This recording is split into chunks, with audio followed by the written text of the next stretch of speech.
Welcome to another non-sponsored video where you will learn how to convert any boring screenshot into amazing motion graphics. And I'm going to start with the easy methods, and we will take it all the way to the extreme. So, without wasting any time, let's like this video. So first, I'm going to take a screenshot of this and throw it directly inside After Effects and just slap it inside a composition. The first and very common thing that we can do is add a little bit of motion to our screenshot so that it doesn't feel dead. So I will simply press P and Shift plus S to bring up the position and scale properties at the same time. Then add keyframes at the beginning. Go to the point where you want to end the animation, increase the scale, and adjust the position to keep the focus on the thing you want to direct the attention to. And now just select the keyframes and do what every tutorial tells you to do. And I know you hate hearing those same words again and again. And after easing the keyframes, our animation is looking like this. To make it more engaging, we will add a vignette effect on an adjustment layer so that people don't focus on useless things. This will keep the audience engaged and deliver the message you want to show.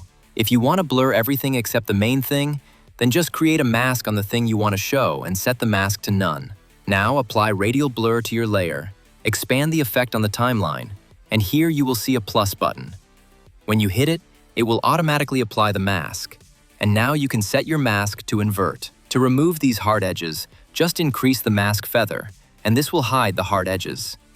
To make it look more cinematic, we will add another adjustment layer and apply looks to it. Then browse the presets here. And honestly, I use this all the time. It's really easy to change the whole look of your animation in just a few clicks. If you don't have looks, then use CC Toner and use these colors to get whatever look you want. These were some easy ways to make your screenshot interesting. But let's take it to the next level by making it 3D. And this is the time where you will get total control over your animations. And just trust me, I will make it look easy. So here's another screenshot, and I want to animate it so that it doesn't look static. So I will create a camera right away and turn this layer into a 3D layer because a camera only reacts to 3D layers. And just remember to create a 2-node camera because that's the one that will give us these kinds of shots where the focus will be locked on one place. So we will use the rotation property of the camera and choose an angle to begin the animation. By the way, if you don't know how to move a camera, just hold the Alt key and your mouse cursor will change. Keep the Alt key pressed with your left hand, and if you use the left mouse button, you can rotate the camera. If you hold the middle mouse button, you can pan it anywhere you want. And if you use the right mouse button, you can control the Z position of the camera. This will help you find the best angle for your animation quickly. I know it sounds scary, but just try it out and you will amaze yourself. I think this angle will do the job. Now I will move a few seconds ahead on the timeline and change the rotation keyframes a bit to create a small movement. And don't go crazy here because even subtle movement can make your animation feel so good that we don't need anything special. Now to add that cinematic blur, we will open the camera options and enable depth of field. By the way, if you aren't able to see this option, then make sure to change the render engine to Classic 3D, and this will do the job. Now what you have to do is increase the aperture value until it starts to feel like you need glasses. And now, if you change the focus distance, you can see this amazing focus effect that you can use to reveal any elements in your screenshot. You just have to animate the focus distance and make sure that it's readable. I mean, don't blur it so much that they can't even read what's there, even with glasses on. Next, we are going to see how to make this text highlighting effect. So this isn't really a hard thing to pull off. You just have to create a shape layer like this and make sure to hold Shift to make a straight line, and then make it 3D. And to make sure it perfectly sticks to the screenshot, I will parent it to the screenshot layer while holding Shift.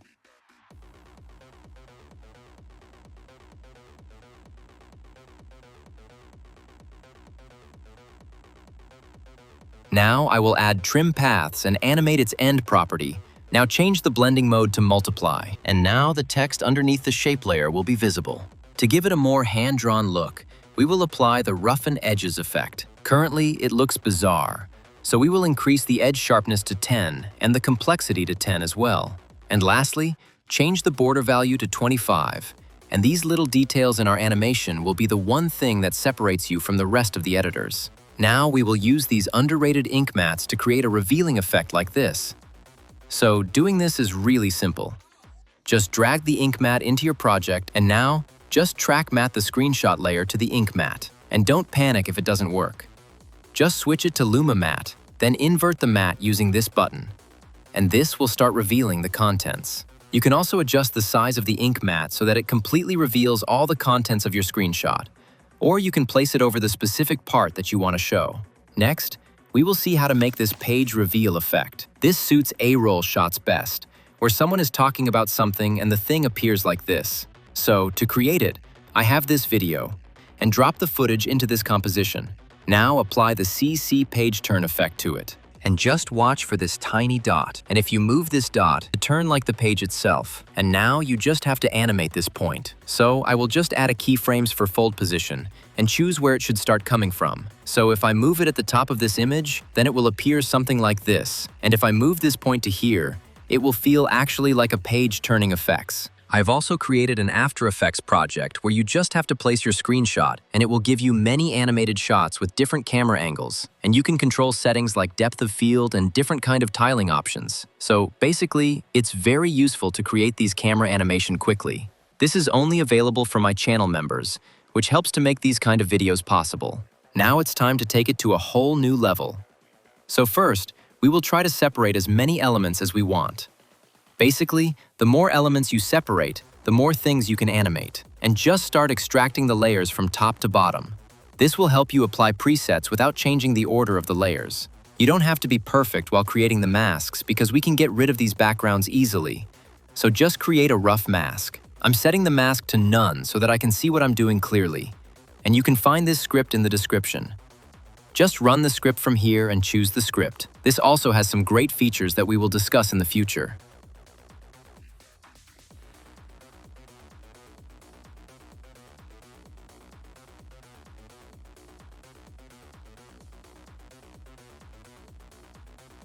Now, when you've separated all the elements, it's time to keep one element on each layer.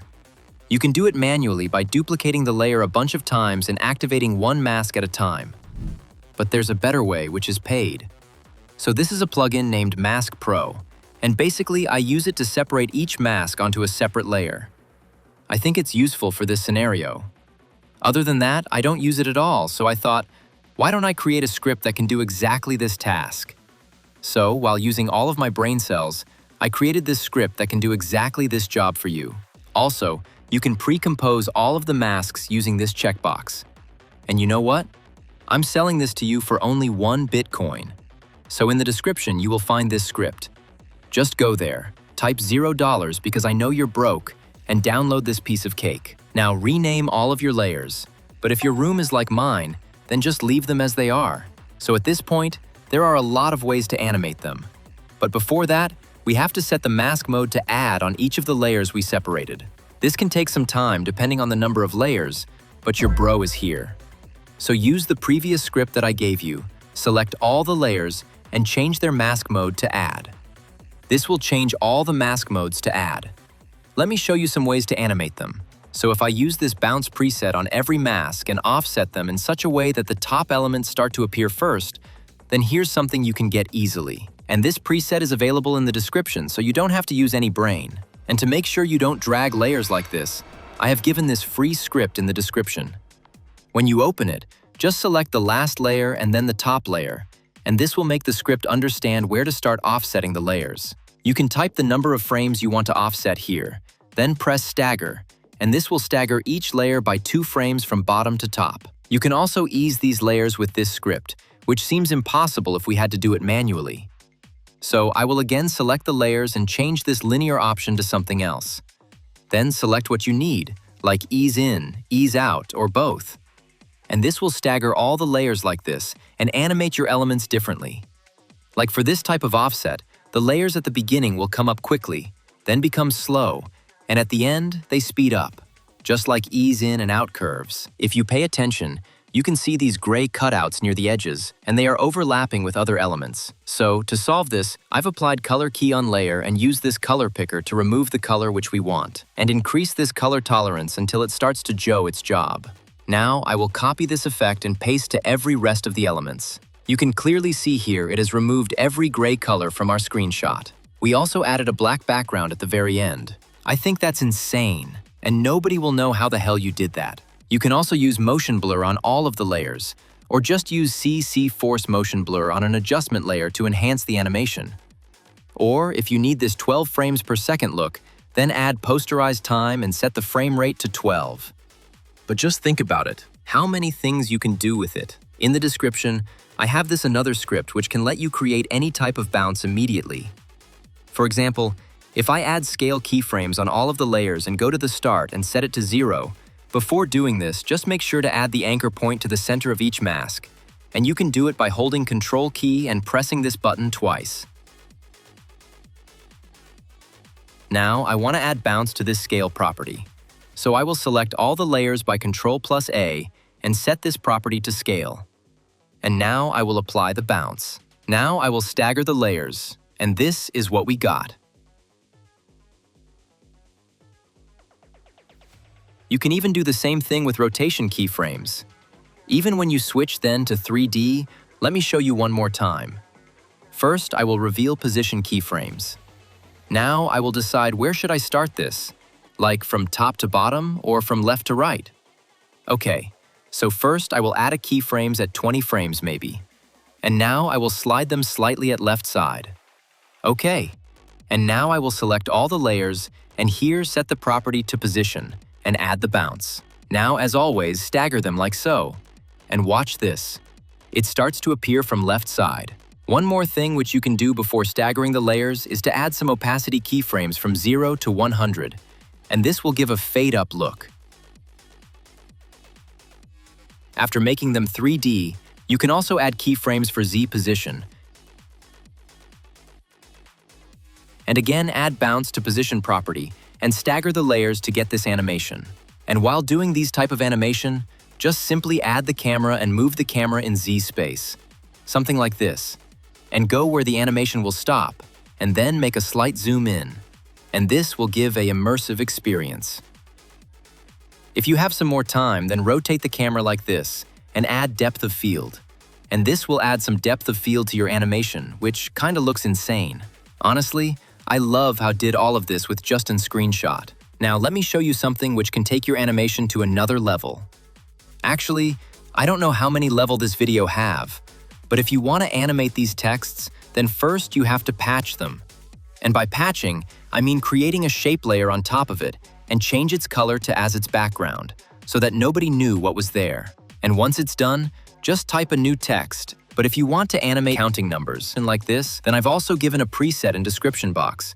Just paste this folder to preset folder in your After Effects and apply this preset on your text layer. Now you just have to place the first number to begin with and the final number which you want the text to be stopped. You can also choose multiple symbols like currency sign and symbols, and you can add them both side by choosing the prefix and suffix. But if you need something else like a M used for million, you can't find it in the drop-down. But if you choose this custom option and press E 2 times to bring expression, and then go to this source text. Now, don't get overwhelmed here, it's really easy. I'm not going to sell Java and Python course here, so chill. I'm gonna zoom in a bit so you can see this clearly. Okay, so you just have to these key lines which are named as custom. The first one is separator like comma or so. And this prefix is used for symbols which will appear before texts. And the last one will be visible after the text. So, to change them, just put your desired symbol between those two legs. So I will delete them and paste any symbol here, and you can do for each one of them if you like. Now, just make sure to switch them to custom from this menu and it will start to appear. This preset have tons of great features which you can watch from the Creative Dojo channel. So take a look if you want to get in depth to it. You can also add decimals with this. Basically, this is the only thing you need to animate counting numbers. If this video gets 1,000 likes, I will make another one showing you how to animate these screenshots in a 3D model like an iPhone and laptop. And until then, watch this video or run straight to the description box.